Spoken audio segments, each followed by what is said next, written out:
Hello. Yep, this is the second take of philosophy breakdown number 4, which is factory floor based on the economy and the means and modes of production which we need to sustain our way of life, which is pretty important. So I can see why people are taking it very seriously, but you have to realize that this is a capitalist economy where a lot of people are living in ivory towers, castles made of sand that, they can just live on the ground pretty comfortably, same as the rest of us. We don't need these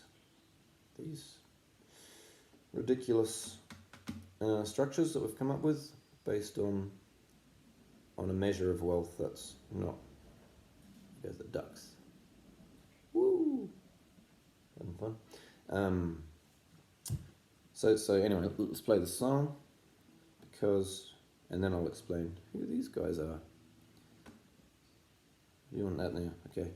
We've got essential, non-essential workers. Okay, we're going to work that out in a minute. So this is a factory floor.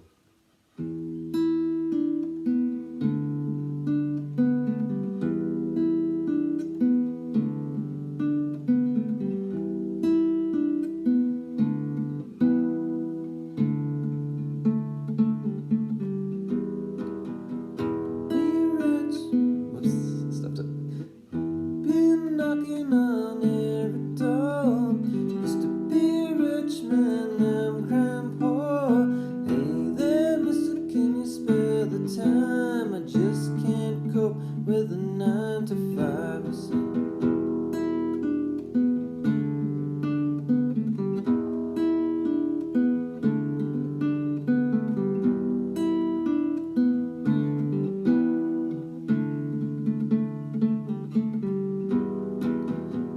Baby crying 'cause so hungry, yeah. Daddy couldn't buy enough food to eat. I said, Daddy's gonna find him a nice new job, pay his taxes if he don't get robbed. He said, I've been knocking on every door.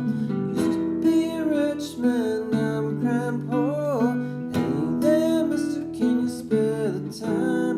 I just can't cope with a 9 to 5.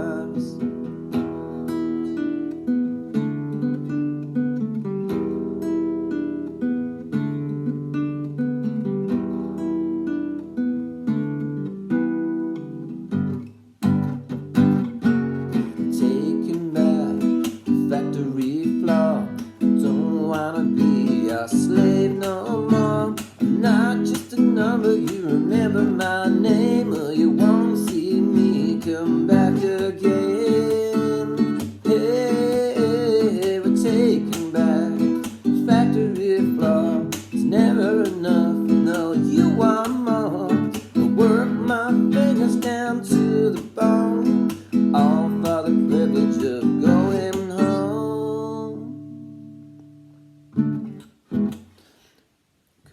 Cool. So yeah, I was watching the Joe Rogan show last night. It was highly entertaining, a little bit scary. Those guys are getting out of Los Angeles because it's just a bit too intense, and they don't have to be there for their work. Okay, everyone's working from home. Still quite in. Okay, we're so lucky in Australia. Okay, it's maybe not so much Victoria. They're copping it a bit hard, but anyway. So the economy is still running. They are still performing their tasks. Whether it's, I think it's essential that we're having these discussions. But for myself, I understand why people are taking it so seriously. Oh, the economy is going to crash. The economy is going to crash. But why would? Okay, this is our Mrs. Farmer. This is our Mrs. Farmer here. She grows avocados and cows and all sorts of things. Could be my mate who grows avocados.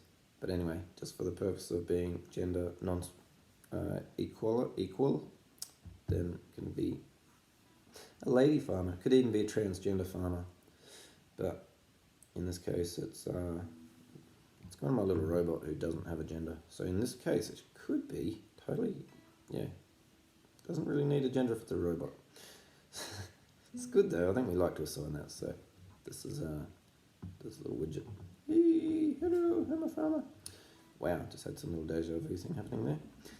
And so yeah, the economy is just a way of measuring things out. So if we're still growing food, still, the nurse and the doctors are still going to keep fixing people up if they're doing stupid shit. Let's not do stupid shit.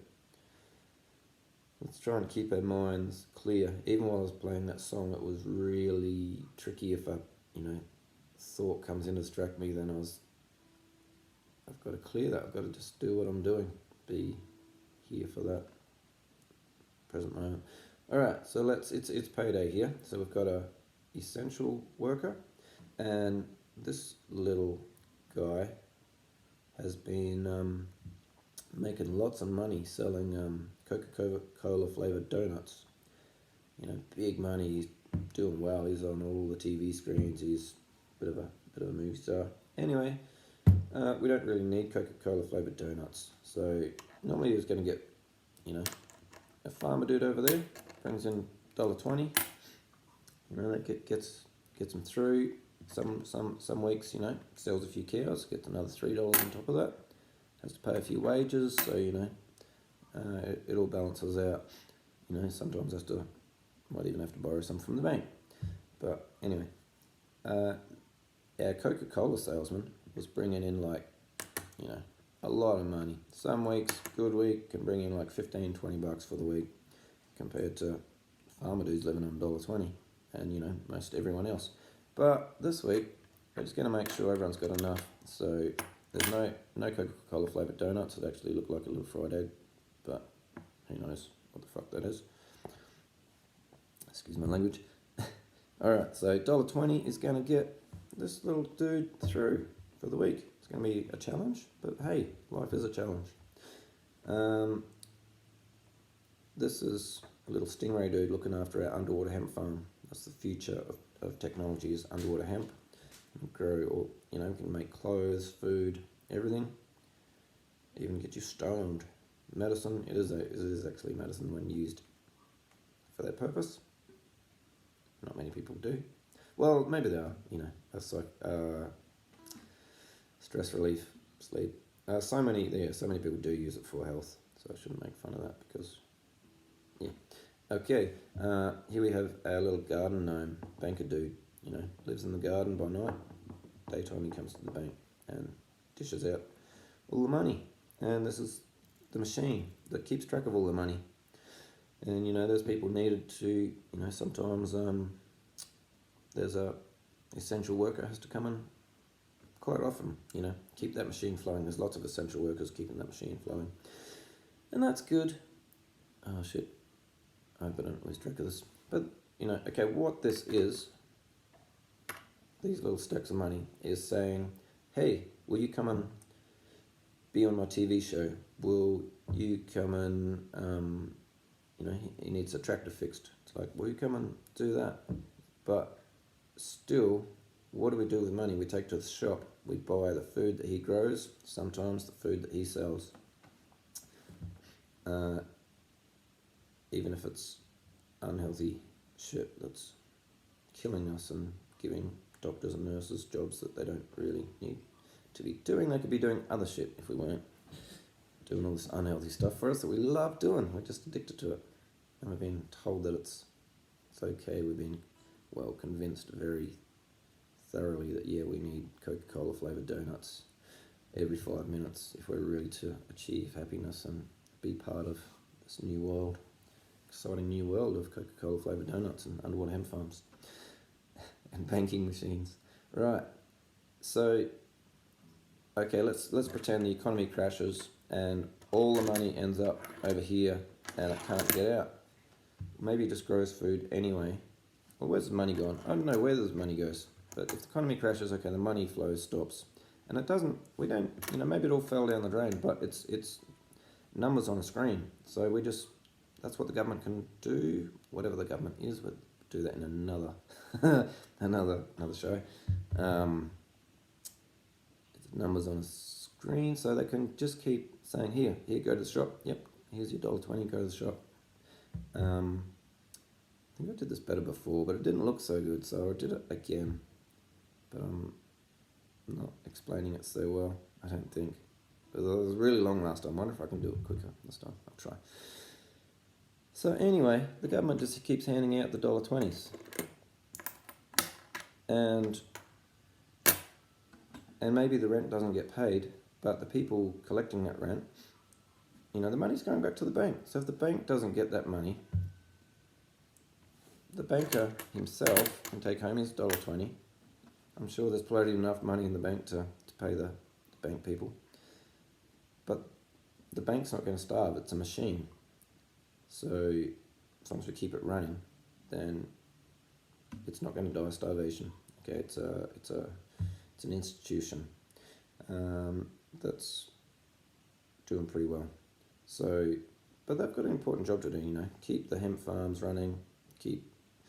Find something else for this dude to do. You know, give him training so that he can do something more useful. He can come and help Mrs. Farmer, Mrs. Lady Gender Farmer, to grow avocados and fix tractors. So, yep, we're looking at a retrained tractor mechanic right here. Dig a few weeds out of the ground when need be. Get out there and prune the avocado trees. Pick the avocados. All these good things. Could even grow some food in his own time. For his family, he might have a little section of one of the paddocks that, you know, sits up there with a few of the other retrained workers, and there might be nurses and teachers and all sorts, and you know, they're getting out there and they're just helping on the farm for a while. You know, this is worst case scenario, so it's a pretty good scenario, really. If that's the worst case, then hey, you know, we're laughing. We really are. I hope I'm explaining this shit properly. So the economy keeps rolling, the economy changes, but yeah, this whole system of rent is fucked. Okay, I've got to explain that better. The whole system of why should this guy own this guy's house and this guy's house, and they have to pay him 20 cents each every week, so that this guy ends up with a lot of money. Why don't we just make it so that people can buy their own houses? So yeah, they pay that money, might even pay more, might give them, work it out, so that over a period of years, then everyone owns their own house, and he gets his money for it, one way or the other. But this system of rent is not working. People feel like slaves, which they, for many intents and purposes, they are, if they cannot live securely in their own home without fear of eviction, having the power cut off. So we need all these essential services. We're all working together. We've always had to work together. Okay, even before we invented stone tools, we were working together as groups. That's kind of animal that we are. We're still going to do that. We don't need this machine to be a gun pointed at our heads to make us do what needs to be done. Okay, we just don't need that. We're being told, oh, we need that. We're not going to do what we have to do if we haven't got a gun pointed at our head. But truth is, no, that's not how it works. You know what? All this money, let's call this little Amazon dude, maybe he owns Amazon or Telstra, he's got huge stacks. So pretend that's not the bank, that's actually just his personal fortune. Does he need a tractor mechanic? How many Coca-Cola donuts, flavoured donuts does he need? How many avocados does he need? Does he need the farmer to do a fancy dance for him for, you know, the next 10,000 years? If you know, Jeff Bezos spent his whole fortune on getting lap dances, then he wouldn't live long enough to get all those lap dances. So this representation of wealth is no longer relevant to the amount of production that we have. So I don't think we're so afraid of sharing what we've got in a sensible and fair way in Australia was kind of a bit of a tradition, even though we don't like. So, and we're not ones for authoritarian governments either. So I don't think we're going to go communist, but I think we're going to keep the system of social welfare going, and on the basis of that we can keep working on our own projects and actually make ourselves a better place to live without the government just saying, oh no, everyone has to be equally poor, so sorry, but you've worked really hard to build that house, but we're going to cut it into 3 and tear it down and rebuild it as a factory or some shit, anyway, we're not communists by any means, but so the economy is changing, it has to adapt, but it just means that people have to get back to the real shit and help out the essential parts of life and forget about the non-essential parts of life for a little while. Okay, this one's getting along too. I'm going to finish the song and hopefully I'll explain it. I'm going to put both up anyway, so it's like, yeah, I'm sure it's different. So they've changed roles. Except for my little banker dude, looks like a little Rothschild. And that was unintentional. He's a garden gnome, okay? He's a garden gnome.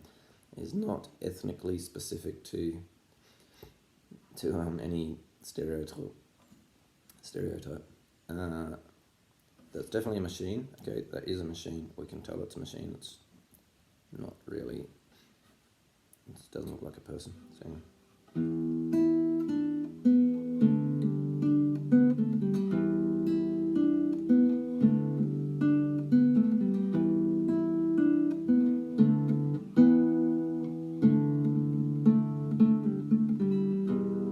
Spent my last dollar on a pair of shoes. Now it's bread and water till I pay my dues. I said the rent money's coming soon as I get paid. Man come around, took it all away. I said I've been knocking on every door. Used to be rich man, now I'm crying poor. Hey there mister, can you spare the time? Just can't cope with a 9 to 5. I said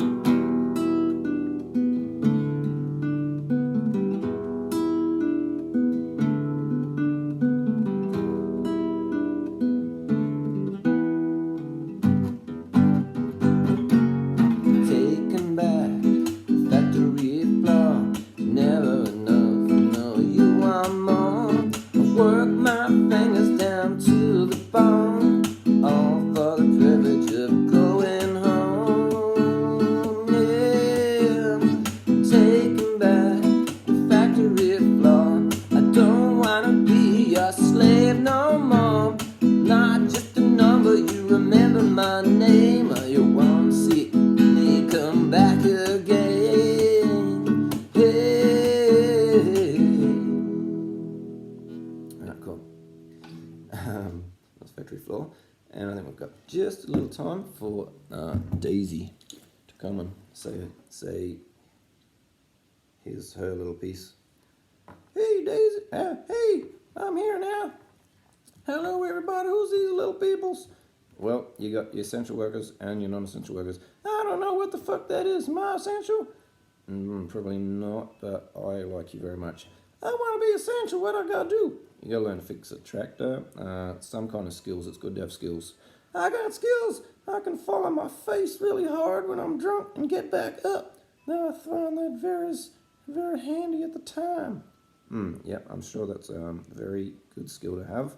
What about making pancakes? Or, can you fix that money machine if it breaks? I can fix it. I can press the fucking buttons. I'll get my money. I'll go spend it. That's what I do. I'm a capitalist whore. I love consuming. That's what I do. Okay, I'm gonna go do some more. Let's hear some more of that funky music. I like to dance. Where's the music, man? What's happening? It's not happening. Okay, thank you, Daisy.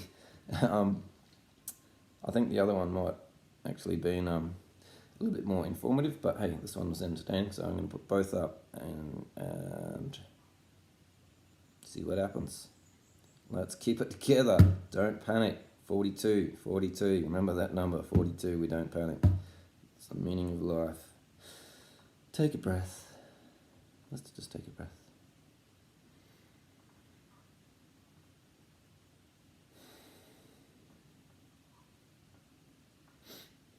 Feels good.